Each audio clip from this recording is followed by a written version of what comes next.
Bonjour, au sommaire, une nouvelle gamme moteur pour la série 5, l'addition pour la Ferrari 458 Spider et Gilo encore en Fiat 500, mais on commence tout de suite par le barème 2012 du bonus-malus. En ces temps d'économie budgétaire, son avenir était menacé, mais le bonus-malus a tenu bon au détriment du consommateur. Le ministre de l'Industrie Éric Besson a dévoilé aujourd'hui le barème 2012 définitif du système et la tendance est claire, moins de bonus et plus de malus. Pour obtenir un bonus, les véhicules devront désormais émettre moins de 105 grammes de CO2 par kilomètre, 110 grammes suffisaient en 2011. Les montants, eux, chutent, 100 € seulement, entre 90 et 105 grammes contre 400 cette année. À moins de 90 grammes, les véhicules bénéficient de 400 € de bonus contre 800 € aujourd'hui. Ces chiffres sont inférieurs au barème initialement prévu. Seuls les véhicules électriques et hybrides conservent leurs avantageux bonus allant de 2 000 à 5 000 €. Conséquence, le malus flambe, il se divisera en 6 tranches en 2012 et s'abattra des 141 grammes de CO2.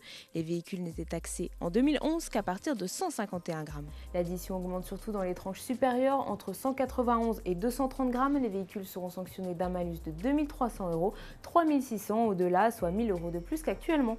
BMW dévoile les évolutions de la gamme moteur sur la série 5. La berline prend ici un cours de downsizing avec l'arrivée en masse de motorisation 4 cylindres en lieu et place des 6 cylindres classiques, mais sans perte de puissance. BMW introduit ses deux nouveaux moteurs 2 litres équipés de la technologie Twin Power Turbo de 184 et 245 chevaux sur les 520i et 528i. Même sort pour la 525D qui troque son moteur 6 cylindres pour un bloc 4 cylindres 2 litres tout en aluminium et développant 218 chevaux. BMW introduit aussi sur la série 5 ses nouveaux moteurs 6 cylindres diesel. La 530D adopte un bloc 3 litres de 258 chevaux. La 535D emprunte elle son 6 cylindres 3 litres de 313 chevaux à la série 6 coupé. La nouvelle gamme moteur série 5 sera disponible dès cet automne.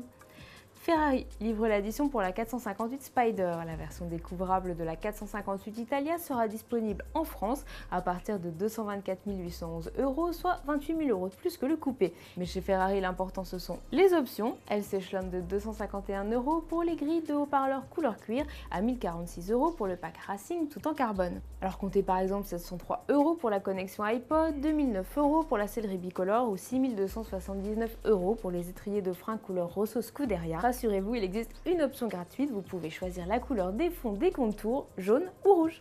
Allez, on reste chez les Italiennes pour finir ce JT. Jennifer Lopez s'installe doucement outre-Atlantique comme l'ambassadrice officielle de la Fiat 500. Après avoir joué avec la 500C dans son dernier clip Papy, elle revient dans la toute nouvelle publicité pour la petite italienne intitulée My World. Le spot est diffusé depuis lundi aux États-Unis. La 500 est-elle commercialisée depuis environ un an. Tarif minimum 15 500 $, soit 11 400 €. Allez, à demain sur autoplus.fr.